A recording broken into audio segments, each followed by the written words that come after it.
बच्चों, नमस्कार। मेरा नाम है शुभ किरण और एक बार फिर मैं आपका कहानी सत्र में स्वागत करती हूँ। तो तैयार हैं आप सब कहानी सुनने के लिए?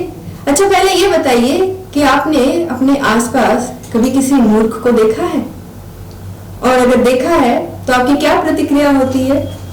या तो आप उस मूर्ख को देखकर हंसते हैं या फिर नाराज हो जाते हैं कि अरे कैसा मूर्ख है। तो चलिए आज मैं आपको ऐसे ही मूर्ख भाइयों की कहानी सुनाती हूँ। एक व्यक्ति था जिसका नाम था संसार चंद। नाम तो संसार चंद था, लेकिन वो अपने ही संसार में बहुत परेशान था। जानते हैं क्यों? क्योंकि उसके 5 पुत्र थे, लेकिन पांचों के 5 महामूर्ख, महानालायक, निठल्ले, कामचोर, कुछ नहीं करते थे। सारा दिन बस इधर उधर घूमते थे या फिर घर में बैठकर पिताजी से कहते थे, पिताजी भूख लगी है, भोजन दे दो, भूख लगी है, भोजन दे दो। बेचारे संसार चंद क्या करते? माँ तो उन बच्चों की नहीं थी, वो बहुत पहले ही स्वर्ग सिधार चुकी थी। और जाते जाते उन्होंने अपने पति से ये वचन भी ले लिया था कि देखो, मेरे बच्चों पे कभी जोर जबरदस्ती मत करना, उन्हें कभी डांटना भी नहीं। इसलिए वो कभी अपने बच्चों को डांटते नहीं थे। लेकिन उनकी मूर्खता, उनकी कामचोरी और उनके निठल्लेपन से वो बहुत ही परेशान रहते थे। सोचते थे, आज तो मैं जवान हूँ, इन बच्चों को खाना पीना दे रहा हूँ और न ये पढ़ते हैं न लिखते हैं। अगर कल को मैं बूढ़ा हो गया तो ये बच्चे क्या करेंगे, कैसे अपना गुजर बसर करेंगे? लेकिन सोच सोच के वो हलकान हो जाते, पर उन्हें कोई उसका समाधान न मिलता। संसार चंद के बच्चे इतने आलसी थे कि पूछो। कभी संसार चंद अगर अपने बड़े बेटे से कहते कि बेटा जरा पानी ला दो, तो बड़ा बेटा अपने छोटे भाई को कहता, ए सुनो जरा पानी ला दो। छोटा भाई अपने से छोटे भाई को कहता, ए सुनो जरा पानी ला दो। और इस तरह घूम घूम कर वो बात पहुंचती सबसे छोटे भाई तक, और वो फिर रोता बिलखता जाता अपने पिताजी के पास और कहता, पिताजी सब मुझसे पानी मांग रहे हैं, आप पानी ला दो। बेचारे संसार चंद सोचते इन लोगों का कुछ नहीं होने वाला और उठकर अपने लिए खुद ही पानी ले लेते। और इसी तरह दिन बीतते रहे। दिन बीते, महीने बीते और फिर साल बीते। देखते देखते वो बच्चे बड़े हो गए, खूब मुश्तंडे, हट्टे कट्टे। जो देखता, अरे वाह क्या गबरू जवान निकले हैं। वाकई देखने में तो डील डॉल में वो बहुत अच्छे थे, लेकिन दिमाग से एकदम पैदल। अभी भी उनके पास अक्ल नाम की कोई चीज नहीं थी। संसार चंद बुजुर्ग हो रहे थे, बूढ़े हो रहे थे।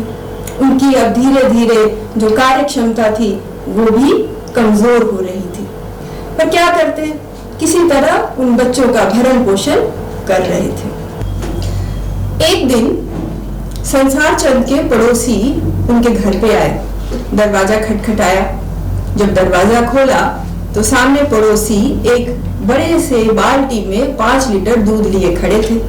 संसार चंद जी ने पूछा, अरे भाई ये दूध किस लिए? तो उन्होंने कहा, अरे अभी अभी एक नई गाय लाए हैं, उसी गाय का ये दूध है। सोचा अपने पड़ोसियों को भी जरा दूध का स्वाद दिया जाए, तो लीजिए ये दूध और मजा लीजिए। खैर संसार चंद ने वो बाल्टी ले ली और वो सोचने लगे कि बनाना तो मुझे ही पड़ेगा, मेरे जो निठल्ले बच्चे हैं वो तो कुछ करने वाले नहीं। उनकी तबीयत लेकिन ठीक नहीं थी, तो इसीलिए उन्होंने अपने बच्चों से कहा, सुनो बच्चों, ये दूध आया है और इसकी मैं खीर बनाने वाला हूँ और ये खीर बना के मैं जा रहा हूँ आराम करने। तुम लोग ये खीर अपना लेके खा लेना। बच्चे बस खीर का नाम सुना और खुश हो गए। ओहो खीर, हाँ हाँ पिताजी जरूर जरूर, बस आप बना दीजिए, हम लोग तो खा लेंगे। बोले ठीक है, और लड़ना झगड़ना मत आपस में, मुझे थोड़ा आराम करने देना, कोई मुझे बुलाना मत उस वक्त। बोले हाँ हाँ आप आराम से सोइएगा, बस खीर बना दीजिए। खैर किसी तरह से संसार चंद जी ने वो खीर बनाई, पतीली में खीर को रख के, और वो बच्चों को बता के चले गए। अब क्या हुआ? अब हुआ ये कि बच्चे झपटे खीर पे कि मैं खाऊंगा। लेकिन जैसे ही बड़े भाई ने पहला चम्मच जब उसने अपने मुंह में डाला तो उसे उसका स्वाद थोड़ा फीका लगा। उनका, अरे खीर तो बड़ी अच्छी बनाई है, सुगंध भी बड़ी अच्छी है, लेकिन मीठी नहीं है। तो दूसरा भाई बोला, तो क्या करें, चीनी ले आते हैं। उन्होंने चीनी का डिब्बा खोला तो देखा कि डिब्बे में चीनी नहीं है। अब वो सोचने लगे कि ओ बिना चीनी के तो मजा नहीं आएगा। तो बड़ा भाई बोला कि ऐसा है, सुनो छोटे, जाओ जरा दुकान से चीनी लेके आओ। छोटा बोला मैं क्यों जाऊं, हर वक्त आप मुझे कहते रहते हैं कि चीनी लेके आओ, ये लेके आओ, मैं क्या काम करूं, आप लोग क्यों नहीं कर सकते, मैं नहीं जाने वाला। खैर फिर दूसरे भाई को कहा गया, अच्छा सुनो तुम ही जाओ दुकान पे, अगर मीठी खीर खानी है तो भाई चीनी तो लानी पड़ेगी। लेकिन वो भी निठल्ला, वो भी नहीं बोला कि मैं जाऊंगा, बोला ना ना ना, जब तुम नहीं जा रहे तो मैं क्यों जाऊं। और इस तरह सारे भाइयों में इसी बात को लेकर झगड़ा होता रहा कि चीनी लेने कौन जाएगा। जब झगड़ा नहीं थमा तो एक शर्त रखी गई। शर्त क्या थी? शर्त ये रखी गई कि पांचों भाई बात नहीं करेंगे, चुपचाप बुत की तरह बैठे रहेंगे और उसमें जो भी पहले बोल देगा उसी को दुकान पे जाना पड़ेगा और चीनी लेके आना पड़ेगा। ये शर्त सबको मंजूर थी, बोले हाँ हाँ ठीक है। और सारे भाई जो है वो बुत बन के बैठ गए। अब क्या हुआ, वो तो बुत बन के बैठ गए और घर का दरवाजा खुला था और खीर की खुशबू बाहर तक जा रही थी। बाहर दो कुत्ते टहल रहे थे, उन्होंने देखा कि दरवाजा खुला है और वो धीरे से घर में घुस गए। अब ये भाई अपने बुत बने हुए बैठे रहे, कुत्ते आए, उन्होंने सूंघा, देखा कि ये कोई हरकत नहीं कर रहे हैं, कुछ बोल भी नहीं रहे हैं, तो उनका थोड़ा सा हौसला बढ़ा। उन्होंने कहा कि लग रहा है ये कुछ नहीं करने वाले, और वो सीधे रसोई की ओर दौड़े। वहां पे जहाँ पतीली में खीर रखी हुई थी, खुशबू से उनका मन एकदम मचल रहा था कि जल्दी से ये खीर हम खा लें। और कुत्तों ने तुरंत उस पर झपट्टा मारा और झटपट सारी खीर चट कर ली और वो भाई वैसे ही बुत बने बैठे रहे। जब कुत्तों को ये लगा कि अरे ये तो कुछ कर ही नहीं रहे हैं, हमने सारी खीर भी खा ली और फिर भी इनको कोई फर्क नहीं पड़ा, ये हिले नहीं डुले नहीं, लगता है ऐसे ही है मूर्ख, इनको पता भी नहीं कि हम इनकी खीर खा गए, थोड़ा शरारत करते हैं। तो शरारत करने के लिए उन्होंने क्या किया, कुत्ते क्या कर सकते हैं, वही किया जो उनको आता है। हाँ, उनमें से एक कुत्ता आया और उनको चाटने लगा, और चाटने तक तो ठीक था, वो चटवाते रहे, चुपचाप तब भी बैठे रहे, बस इस शर्त में कि ये शर्त मुझे ही जीतनी है। लेकिन इसी में एक जो छोटा भाई था उसको कुत्ते ने थोड़ा सा दांत गड़ा दिया। अब जैसे दांत गड़ा तो वो छोटा भाई चिल्लाया, ओ बचाओ बचाओ बचाओ, 2-3 बार वो बोला।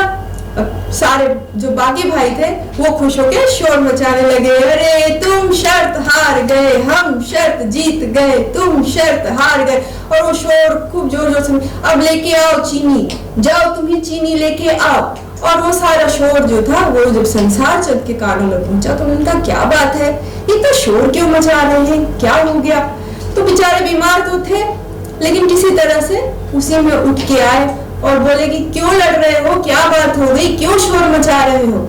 और जैसे संसार चंद को देखा तो कुत्ते तो वहां से भाग लिए और वो सारे जो बेटे थे उनके वो बड़े अपनी अपनी मुद्रा लेके बता रहे थे कि अरे पिताजी हम तो शर्त जीत गए, ये छोटा जो है शर्त हार गया। सारी बात संसार चंद को बताई गई। जब संसार चंद ने सारी बात सुनी तो उन्होंने माथा पीट लिया, अरे मूर्खों किस बात पे लड़ रहे हो, देखो जाके देखो तुम्हारी पतीली खाली पड़ी है, क्या खाओगे, चीनी लाके किसमें डालोगे, खीर तो खा गए कुत्ते और तुम रहे देखते। उस दिन संसार चंद को बहुत गुस्सा आया और उन्होंने सोचा कि काश मैंने इनको बचपन में थोड़ा डांटा डपटा होता तो शायद इन्हें मूर्खता का एहसास होता, पर अब ये मूर्ख कभी जिंदगी में शायद नहीं सुधरने वाले। हालांकि मूर्खों को भी एहसास हो गया था कि उन्होंने बहुत बड़ी गलती कर दी कि स्वादिष्ट खीर उनके हाथों से जा चुकी थी। तो इस कहानी से हमको क्या सीख मिलती है कि मूर्खता हमसे बहुत बड़ा नुकसान करवा बैठती है। वो खीर जो पांचों भाई खा सकते थे वो उनकी मूर्खता की वजह से कौन खा गया, कुत्ते खा गए।